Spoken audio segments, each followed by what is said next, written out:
Me Tuomi-logistiikassa haluamme pitää huolen, että kuljetuksemme hoidetaan täsmällisesti ja turvallisesti.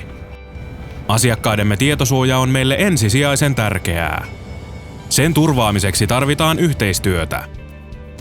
Kuljettajat ovat tärkeitä yhteistyökumppaneitamme ja heillä on merkittävä rooli asiakkaidemme päivittäisen kulkemisen turvaajina. Osana turvallista matkustamista on asiakkaidemme henkilötietojen oikeanlainen käsitteleminen. Seuraavaksi käymme läpi muutaman tietoturvaan liittyvän asian, jotta matkustaminen olisi vastaisuudessakin mahdollisimman laadukasta sekä kaikin puolin turvallista. Henkilötietoja ovat tiedot, joiden perusteella henkilö voidaan tunnistaa suoraan tai välillisesti tietoja yhdistämällä. Tällaisia tietoja ovat esimerkiksi nimi, puhelinnumero, kotiosoite sekä sähköpostiosoite. Henkilö voidaan tunnistaa myös esimerkiksi henkilökortin numeron, auton rekisterinumeron, paikannustietojen, IP-osoitteen tai potilastietojen perusteella. Yhteinen tehtävämme on pitää huolta asiakkaidemme turvallisuudesta niin, ettei näitä tietoja päädy vääriin käsiin. Käsittele henkilötietoja ensisijaisesti sähköisesti. Älä siis säilytä asiakkaan henkilötietoja paperilla, kuten vihkojen kulmissa, muistilapuilla, kalenterissa tai kuittien kääntöpuolella. Mikäli jostain syystä joudut käsittelemään henkilötietoja paperisesti, huolehdi niiden asianmukaisesta säilytyksestä sekä hävittämisestä. Käytön jälkeen asiakirjat on tuhottava huolellisesti esimerkiksi paperisilppurilla. Tavallinen roskakori tai paperinkeräys eivät sovellu tietojen hävittämiseen. Mikäli epäilet henkilötietoja joutuneen vääriin käsiin, tulee asiasta ilmoittaa Tuomi-logistiikalle välittömästi.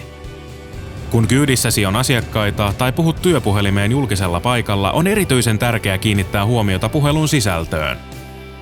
Asioidessasi kuohken tai asiakkaan kanssa puhelimessa käytä aina handsfree-kuuloketta kaiuttimen sijaan. Vältä puhelussa mainitsemasta nimiä tai muita tunnistettavia tietoja.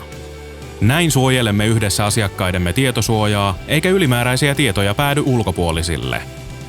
Kiinnitäthän puhuessasi huomiota myös äänen voimakkuuteen.